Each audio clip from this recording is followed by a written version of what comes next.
We were very fortunate to have a professional camera crew use our ranch as their headquarters in May of 2012. This first shot is of our calving pasture, which consists of 60 acres surrounding our house. We do have a corral and barn if needed, but for the most part, we try to pasture calve. Since we are calving out in the pasture, we weigh and tag out in the open. Disposition is extremely important to us. After the calves are a couple days old, we trail them out into this next pasture that you see.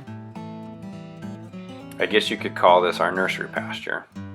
We're blessed to have deep wooded draws and good natural protection from all directions, north, south, east, and west. We all know that Aprils in North Dakota can be extremely unpredictable.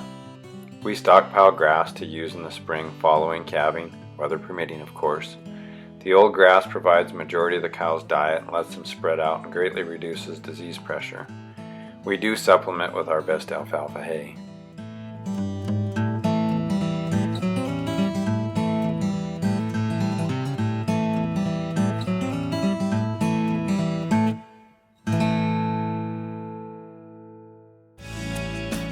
This is the Rough Creek pasture. About half of our cows call this home for the summer. We normally turn out about the 10th of June after we've finished eyeing and embryo transfer projects. The cows will come out of Rough Creek approximately the first week in October. Like I said earlier, this video was shot in the end of May prior to our turnout. I wish it was always this green.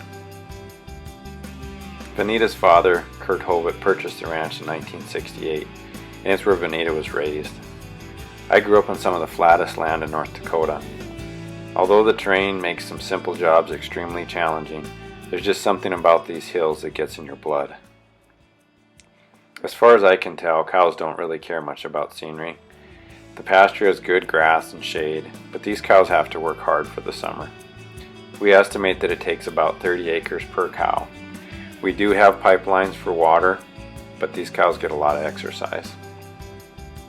Our cows have to be sound if they're going to survive under these conditions. One trait that I think gets overlooked is intelligence and survival instinct. Our cows need to know how to take care of themselves and take care of their calves. This pasture has a lot of natural boundaries, but some of the fences that do exist for this pasture were built as CCC projects back in the 1930s. With 4 good riders, we can generally round up this pasture with 1 good day's ride.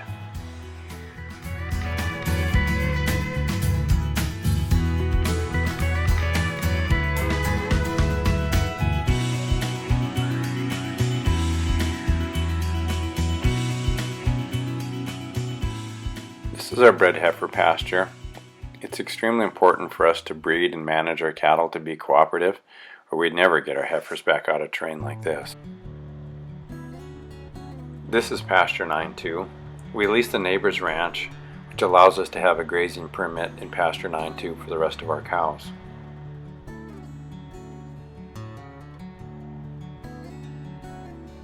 Vanita and I are very lucky that these 2 ranches fit together so nicely and surround our place.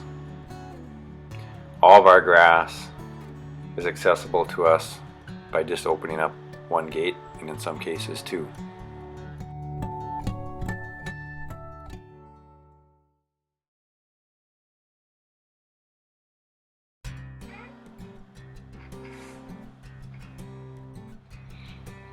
The Badlands' more common colors is brown.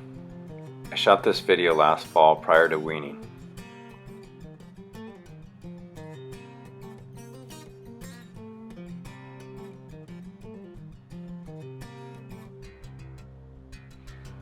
We'd like to thank you for your interest, and we invite you to come and visit.